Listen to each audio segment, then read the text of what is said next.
हिंदू संगठनों की मांग क्या है वो हमने आपको बताया, क्योंकि एक मीटिंग यहां पर विश्व हिंदू परिषद की तरफ से की गई थी। लेकिन ग्राफिक्स के जरिए अब आपको जानकारी देते हैं कि देश के बड़े मंदिरों में चंदा कितना मिलता है। केरल की बात करें, पद्मनाभ स्वामी मंदिर की अगर बात करें, सालाना करीब 15,000 करोड़ रुपए चढ़ावा लोग चढ़ाते हैं यहां पर।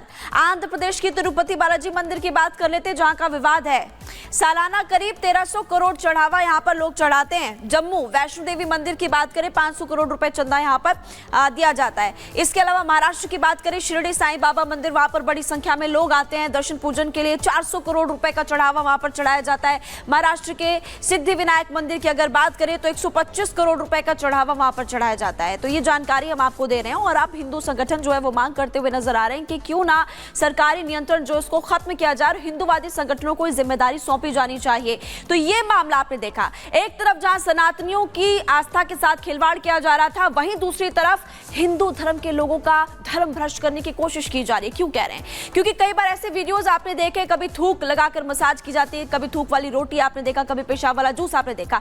अब ताजा मामला बागपत से सामने आया, जहां पर कुछ लोगों ने तस्वीरें अपने कैमरे में कैद की और वहां पर भी एक व्यक्ति कुछ ऐसा ही करता हुआ नजर आ रहा है। क्या तस्वीरें सामने आ रही है वो आपको इस रिपोर्ट के जरिए दिखाते हैं।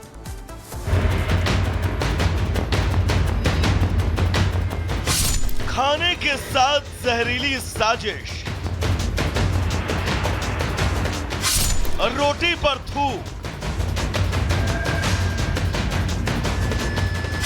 फिर सामने आई घिनौनी करतूत। ये घिनौना वीडियो यूपी के बागपत का है। टटीरी कस्बे में बने इस ढाबे में एक शख्स रोटी पर थूक लगाता हुआ दिखा। ये वीडियो ढाबे पर आए कुछ लोगों ने कार में बैठकर बनाया और बाद में उसे वायरल भी कर दिया। अब जिस होटल पर यह घिनौनी करतूत हो रही थी उसका नाम भी देख लीजिए, नरेश चिकन कॉर्नर। तो क्या अब जिहादियों ने अपनी घिनौनी करतूत के लिए हिंदू नाम वाले होटलों को अब निशाने पर ले लिया है, या फिर कहीं इस होटल का नाम ही तो फर्जी नहीं? इलाके में वीडियो वायरल हुआ तो लोगों में गुस्सा है। पुलिस ने भी वायरल वीडियो पर तुरंत संज्ञान लेते हुए रोटी बनाने वाले शख्स को हिरासत में ले लिया। पूरी घटना को लेकर पुलिस ने एक ट्वीट भी किया, जिसमें पुलिस कह रही है कि वो आरोपी से पूछताछ कर रही है। पुलिस की कार्रवाई तो जारी रहेगी, लेकिन अब सवाल भी वहीं का वहीं है। क्या आखिर थूक हो या पेशाब, खाने पीने की चीजों के साथ ये घिनौनी हरकत कब तक चलेगी और जनता कब तक ऐसी जिहादी सोच का शिकार होती रहेगी? Bureau report, Republic Bharat.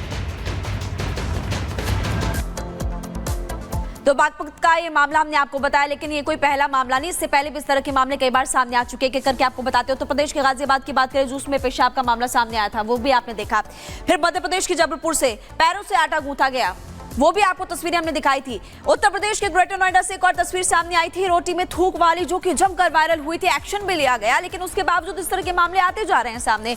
Maharashtra की ठाणे की बात करें, फलों में पेशाब, ये एक ताजा मामला 22 सितंबर को सामने आया। तारीख के साथ हम आपको बता रहे हैं कब कब ऐसे मामले सामने आ चुके हैं। इसीलिए आप खबरों में आगे बढ़ते हुए आपको अगली खबर बताते हैं, क्योंकि उत्तर प्रदेश के मुख्यमंत्री योगी आदित्यनाथ की तरफ से जिस तरह से कांवड़ यात्रा में निर्देश दिया गया था कि दुकानों के बाहर नाम लिखा होना चाहिए, उसी तरह से उत्तर प्रदेश के मुख्यमंत्री ने अब निर्देश दिया है कि सभी दुकानों के बाहर क्यों ना नाम लिखा जाए, ताकि इस तरह के मामले जब भी सामने आते तो कड़े से कड़ा एक्शन लिया जाए। देखिए आप रिपोर्ट।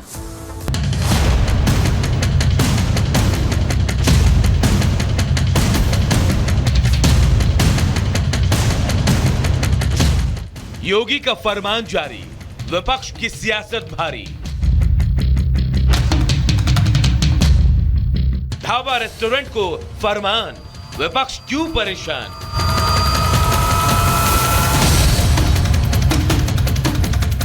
दुकानों पर नेम प्लेट जरूरी, फैसले का विरोध सियासी मजबूरी। सीएम योगी ने दुकानों में नेम प्लेट लगाने का आदेश क्या दिया?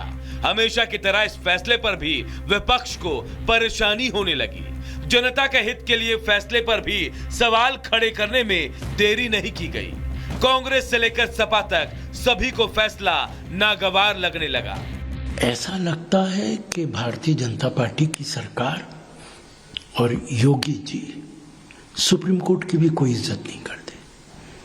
सुप्रीम कोर्ट पहले ही डायरेक्शन दे चुका है, लेकिन इसके बावजूद अगर योगी जी इस तरीके का कदम उठा रहे हैं, वो सिर्फ एक समुदाय को परेशान करने के लिए ये कदम उठाया जा रहा है। दुकानों पर नेम प्लेट लगाने के फैसले पर कांग्रेस सियासत कर रही है तो सपा कहां पीछे रहने वाली।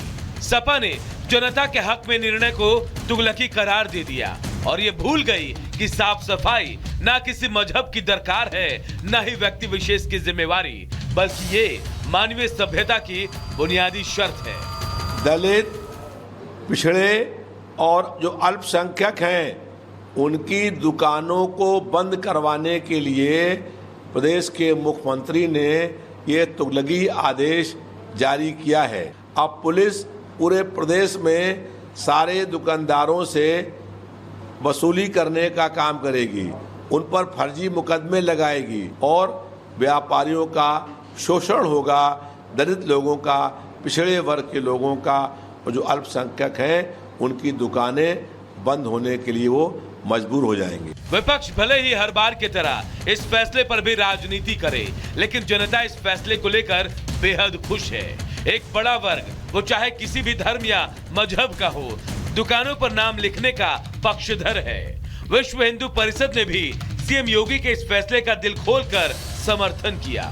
योगी सरकार ने ये निर्णय लिया है, ये स्वागत योग्य है और हर व्यक्ति को अपनी दुकान के बाहर ये लिखना ही चाहिए कि उसका नाम क्या है। ये टारगेट उन लोगों को किया गया है जो हमको टारगेट कर रहे हैं, और कोई हमको टारगेट करेगा और हम चुपचाप अपमान सहते रहेंगे, पेशाब मिला हुआ जूस पीते रहेंगे, ये संभव नहीं है।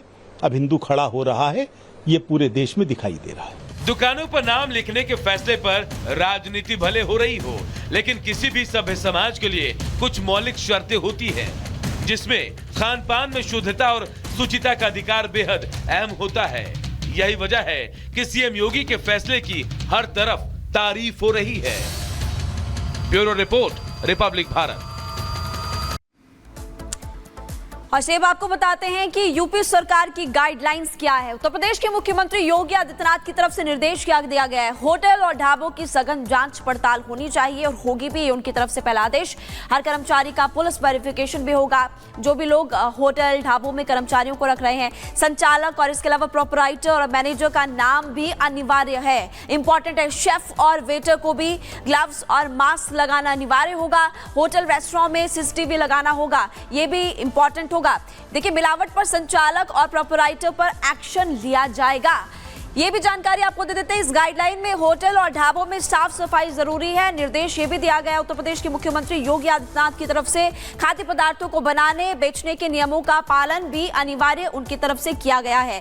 तो ये उत्तर प्रदेश के मुख्यमंत्री योगी आदित्यनाथ की तरफ से गाइडलाइंस हमने आपको बताई। लेकिन अब खबरों में आगे बढ़ते और बात करेंगे उत्तर प्रदेश से ही अगली खबर की, क्योंकि मुजफ्फरनगर में एक कंपनी, फर्जी कंपनी का मामला सामने आया, जिसने ये फैसला किया था कि 167 करोड़ रुपए का झांसा या फिर चपत लगाई जाएगी सरकार को।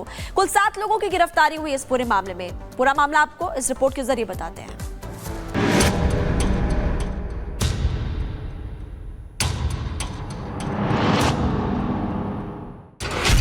जीएसटी चोरी का सबसे बड़ा खेल। 48 फर्जी कंपनी, 925 करोड़ के बिलिंग, 6 महीने में 167 करोड़ का चूना। शिकंजे में गैंग के 7 सदस्य, देश भर में फैला नेटवर्क। जी हां, यूपी के मुजफ्फरनगर में जीएसटी चोरी का सबसे बड़ा मामला सामने आया है। एक तो नहीं बल्कि शातिर बदमाशों ने 48 फर्जी कंपनी बनाकर 6 महीने में 925 करोड़ का फर्जी बिल बनाया और सरकार को 167 करोड़ का चूना लगा दिया। मुजफ्फरनगर से गिरफ्तार इस गैंग के 7 सदस्यों ने जो खुलासा किया, उसे सुनकर सब हैरान हैं। बीटेक पास मास्टरमाइंड अजीम के साथ जिन 7 शातिर बदमाशों को पकड़ा गया है, इनका हवाला कनेक्शन भी सामने आया। पुलिस की माने तो ये लोग बेरोजगार युवकों को रोजगार देने के नाम पर उनसे डॉक्यूमेंट लेते थे और फिर उनके नाम पर फर्जी कंपनी बनाकर जीएसटी की चोरी करते थे। गैंग का हवाला कनेक्शन। देश भर में फैला नेटवर्क, 1 करोड़ 90 लाख का फर्जी ट्रांजैक्शन। जीएसटी की चोरी के लिए अजीम केवाईसी के नाम पर भोले भाले लोगों की डिटेल लिए जाते थे। इसके बाद जीएसटी कंपनी से इसे रजिस्टर्ड किया जाता था। कंपनी और बैंक अकाउंट को आगे दूसरे लेवल पर तस्लीम और उसके भाई आसिफ को दिया जाता था। 18% जीएसटी से बचने के लिए ये कंपनियां बनाते और फिर बिल जनरेट करते थे। एक गिरोह का भंडाफोड़ किया गया है जो बेसिकली देश भर से फर्जी केवाईसीज उपलब्ध करा करके उन केवाईसीज पर जीएसटी बिल्स रजिस्टर कर रही हैं और उन जीएसटी कंपनी से जीएसटी बिल्स जो हैं काट रही हैं। इसमें टोटल 7 लोगों की गिरफ्तारी हुई है। इनके पास से 20 से अधिक फर्जी सिम कार्ड्स बरामद हुए हैं।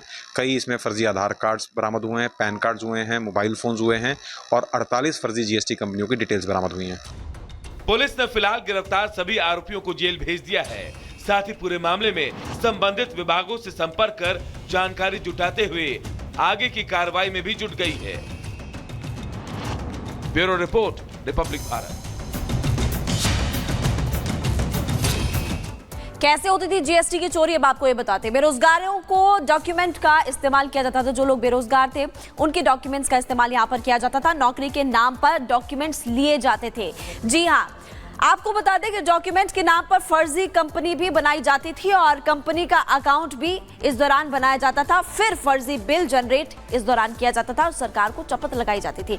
बेरोजगारों को मिलते थे इसमें 15 से 20 हजार रुपए। तो इस तरह इसमें देखिए बहुत सारे लोग थे। कुल 7 लोगों की अभी तक गिरफ्तारी हुई थी और ये आपको बता रहे थे कि कैसे अभी इस पूरे मामले को लेकर जांच पड़ताल की जा रही है। खबरों में आगे बढ़ते हैं और रुक करते हैं 2 मिनट में दुनिया का।